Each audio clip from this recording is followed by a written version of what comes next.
વાળા નીકળતા હતા એટલે મેં દૂધ પણ ગરમ નહોતું કર્યું બીકના કારણે. માસીને તો આરામ જ કરવાનો છે. માપે ખાજે એ ખુશીથી તમે હેતલ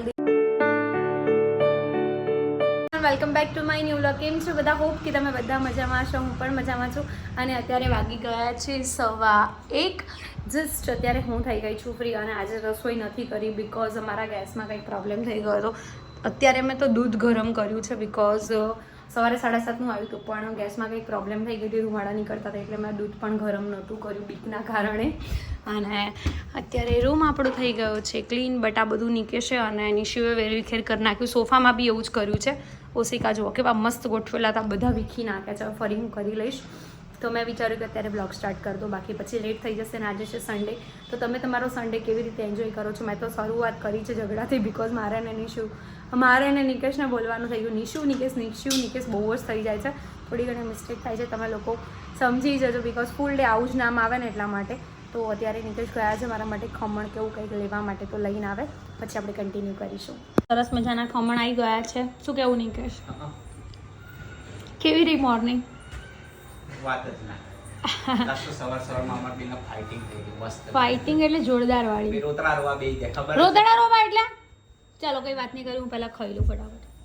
સો અત્યારે વાગી ગયા છે 7 અને જસ્ટ વ્લોગ સ્ટાર્ટ કરી રહી છું કેમ કે કન્ટિન્યુ તો ના કરી શકે બિકોઝ ઘરની જે હાલત નિકેશ અને નિશિવે કરી હતી ને, પહેલાં મેં તમને બતાવીને એના કરતાં તો બહુ જ ખરાબ કરી નાખી હતી ને હું એવી બગડીને લોકો ઉપર, બટ બ્લોગ શૂટ નહોતું કર્યું. અને અત્યારે અમે લોકો જઈ રહ્યા છીએ માસીના ત્યાં. મમ્મી લેવા જવાના હતા બટ ત્યાં જમવા નહોતું જવાનું પણ કોલ આવ્યો ભાઈનો એટલે અમે લોકો જઈ રહ્યા છીએ.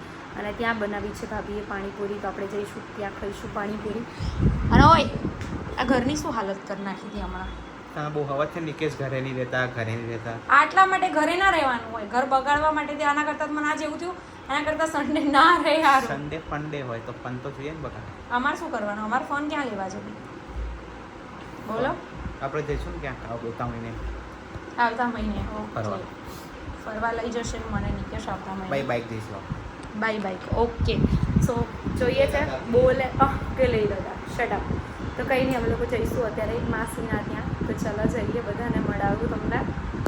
સો અત્યારે અમે લોકો નીકળી ગયા છે માસીના ત્યાં જવા માટે. અને નિશુ જો હાય કર. નિકેશ શું કહેવું તમારું નિશુ માટે? ઊંઘ આવતી હતી ગાડીમાં ભાઈની ઊંઘ ઉડી. ગાલી જોઈને ઓલી જતી લઈ હે ને. ઓ આપણે ક્યાં જઈએ છે? ભાઈના ત્યાં. હે નિશુના ભાઈ છે, દીદી છે. તો ચલો જઈએ. હાય કીર્તિ. હાય. શું રમતી હતી તું?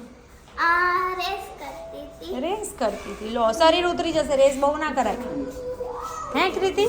બહુ રેસ કરાય ના. શું કહે છે?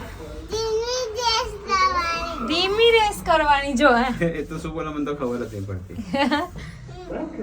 શું અમે આયા હા. જય શ્રી કૃષ્ણ. તૈયારી ચાલુ થઈ ગઈ. હારું માસી. સો અત્યારે ભાભી કરી રહ્યા છે બટાકાના મેશ કરી રહ્યા છે, ચણા બફાય છે. દીદી શું કરી રહ્યા? ડુંગળી સમારાય છે. અહીંયા મિર્ચી કટરમાં મરચાં પણ થઈ ગયા છે.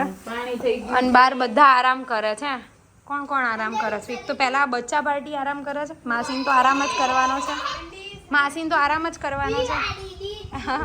કાલે બતાવવા જવાનું. કાલે બતાવવા જવાનું.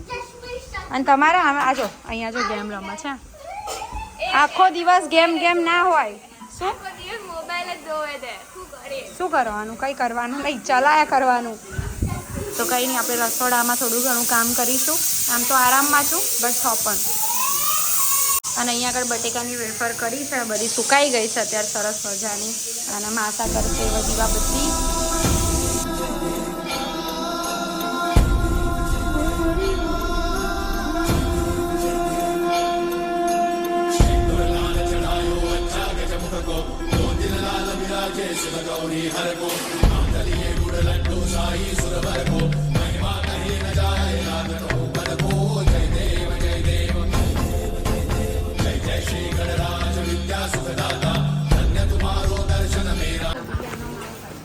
છે લે માપે ખાજે. માપે જ ખાઉં છું. ચાલુ કર્યું નહીં, ખાલી ચાલુ કરી દીધા. શું ચાલુ કર્યું? મેં તો ખાવાનું નહીં ચાલુ કરે એ પહેલા તને કહી દે ને કે માપે ખાજે. હા હજુ તો હું પીરસું છું એટલે તમે એવું કહો છો જેને પીરસું છે એને કહો છો કે ભાઈ માપે આપજે એમ. એટલે ઇનડાયરેક્ટલી હું સમજી ગઈ માપે આપજે એમ. હા અને ચમચી મારો અને એ પાવ પાવજો. એ મમ્મી તો થોડોક જ જોશે બીજા સો અત્યારે અમે લોકો આવી ગયા હતા ઘરે, બટ ત્યાં અમે બ્લોગ શૂટ જાજુ નથી કર્યો બિકોઝ માસીની તબિયત થોડી અત્યારે પહેલાં કરતાં બેટર છે, બટ બહુ બધા ગેસ્ટ આવતા હતા એટલે પછી મેં બ્લોગ શૂટ ના કર્યો. અને કમેન્ટ્સ રીડ કરવાનો ટાઈમ થઈ ગયો છે, તો ફર્સ્ટ કમેન્ટ હું એ રીડ કરીશ જે બધાના માઇન્ડમાં ક્વેશ્ચન છે. અને એ જ મેસેજ કરેલો છે કિમી શાહે કમેન્ટ કરી છે કે ખુશીદી તમે હેતલદી સાથે નથી બોલતા કેમ કે એ વ્લોગમાં નહીં આવવાના ને તમે એમને મળવા પણ નથી જતા એટલે. સો આ છે ને કેવું હતું ખબર છે, બહુ જ બધી કમેન્ટ હતી, તો મેં એવું વિચાર્યું કે આનો રિપ્લાય આપવો જરૂરી છે અને હું ક્લિયર અને કટ રિપ્લાય આપીશ. તો એમાં એવું છે કે હેતલબેનને મારા મેરેજનો ઓર્ડર પણ એમના પાસે હતો, તો એ ઓર્ડર મેં એમને આપ્યો તો ત્યારે અમે કનેક્ટેડ હતા. પછી રચિતાના મેરેજ આવતા એટલે રચિતાના મેરેજ પહેલાં જે પણ કાંઈ હતું પ્રિપેરેશન ત્યારથી જ મેં બ્લોગ સ્ટાર્ટ કર્યા, એટલે અમે લોકો કનેક્ટેડ હતા તો તમને લોકોને જોવા મળતા હતા.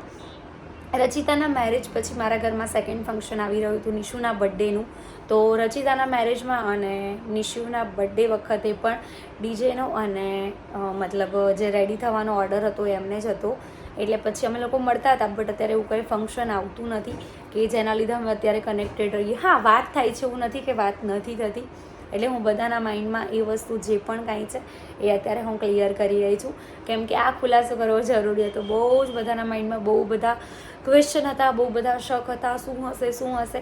તો એવી જ કોઈ કોન્ટ્રોવર્સી તમે બધા ક્રિએટ ના કરો, એવું કશું જ નથી થયું કે તમે લોકો જેવું કાંઈ વિચારો છો. બટ આમાં કેવું હતું, ઓર્ડરના રિલેટેડ અમે લોકો મળતા હતા, એવું નહીં કે કંઈ પર્સનલ રિલેશન હોય કે કંઈ બગડ્યું છે કે એવું કંઈ જ નથી. સો તમને આનો આન્સર મળી ગયો હશે, તમને ને બધાને જ મળી ગયો હશે. સેકન્ડ આપણે કમેન્ટ રીડ કરીશું શોભના પટેલની. હાય, મારું નામ લેજો દી પ્લીઝ, સો ક્યુટ દીદી, જીજુ એન્ડ નિશુભાઉ. હેલો શોભના બેન, કેમ છો? મજામાં? હોપ કે તમે મજામાં હશો. ગ્રીષ્મા પટેલ 2766ની કમેન્ટ છે, અમેઝિંગ બ્લોગ ખુશી દીદી, તમે મારા ફેવરેટ દી છો. હું રોજ કમેન્ટ્સ કરું છું બટ મારું નામ પણ નથી લેતા, કમેન્ટ પણ નહીં વાંચતા. કેમ તમે આવું કીધું? મેં તમારી કમેન્ટ વાંચીને જ આ 5 કમેન્ટ રીડ કરવાની સ્ટાર્ટ કરી છે. હા, એટલે એવું તમે માઇન્ડમાં ના લેશો. સોલંકી ખુશીની કમેન્ટ છે, હાય ખુશી દીદી, આઈ એમ યોર ન્યૂ સબસ્ક્રાઈબર. મેં આખો દિવસ તમારા બ્લોગ જોઉં છું, જોરદાર બ્લોગ હોય છે તમારા, મને બહુ જ ગમે છે. અને મેં પણ ખુશી પ્રજાપતિ છું, બટ મેરેજ પછી ખુશી સોલંકી થઈ ગઈ છું. મને એ વાત બહુ ગમે કે આપણા બંનેનું નામ સેમ છે. હા, મેં પણ અમદાવાદમાં જ રહેતી હતી. Great, thank you so much ખુશી. નિધિ ઠક્કરની કમેન્ટ છે, ખુશી દી હું પણ શોર્ટ ટાઈમમાં તમારી ફેવરેટ થઈ જઈશ. હાલ એક્ઝામ છે એટલે ટોપમાં નથી, એવું નથી, તમે બધા જ મારા ફેવરેટ છો. આ તો કેવું છે કે મને મતલબ કેવું કે નજરમાં જલ્દી આવે એટલે હું બોલી છું. સેજુન રાઠોડની કમેન્ટ છે, દી તમે જ્યારે ટેટુ બનાવતા હતા ત્યારથી તમને ફોલો કરું છું. અરે વાહ, અત્યાર સુધી તમે કનેક્ટેડ છો. ત્યારે પણ તમારો સ્વભાવ સારો હતો અને અત્યારે પણ સારો જ છે દી, હંમેશા હસતા સારા લાગો છો. લવ યુ સો મચ દી, thank you so much.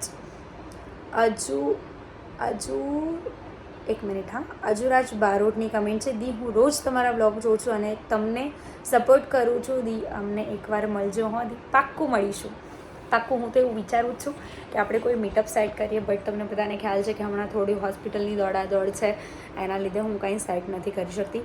Dharmendra ચૌહાણની comment છે, હાય ખુશી દી, મને તમારી જોડી બહુ ગમે છે, યુ આર સો બ્યુટીફુલ. આજે તમારી હેરસ્ટાઈલ મસ્ત છે, હું અમદાવાદ આવીશ તો તમને મળવા આવીશ. નિશુ બહુ ક્યુટ છે, એની મસ્તી જોવાની ખૂબ મજા આવે છે. I am big fan. God bless you, thank you so much, thank you so much. Khushbu વૈશનીની કમેન્ટ છે, હાય આઈ એમ મિસ્ટી, તમારા વ્લોગ બહુ જ મસ્ત હોય છે. નિશુ બહુ મસ્તી કરે છે, હું તમારા વ્લોગ એવરી ડે જોઉં છું.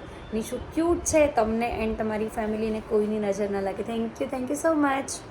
અરે તમારા જેવા સબસ્ક્રાઈબર હોય, આટલો સારો પ્રેમ હોય તો ક્યાં કોઈની નજર લાગવાની છે. અને આજે આ લોકો બધાની કમેન્ટ રીડ કરી, 5થી વધારે થઈ ગઈ, બટ કમેન્ટ્સ રીડ કરવામાં મને પણ મજા આવી જાય છે.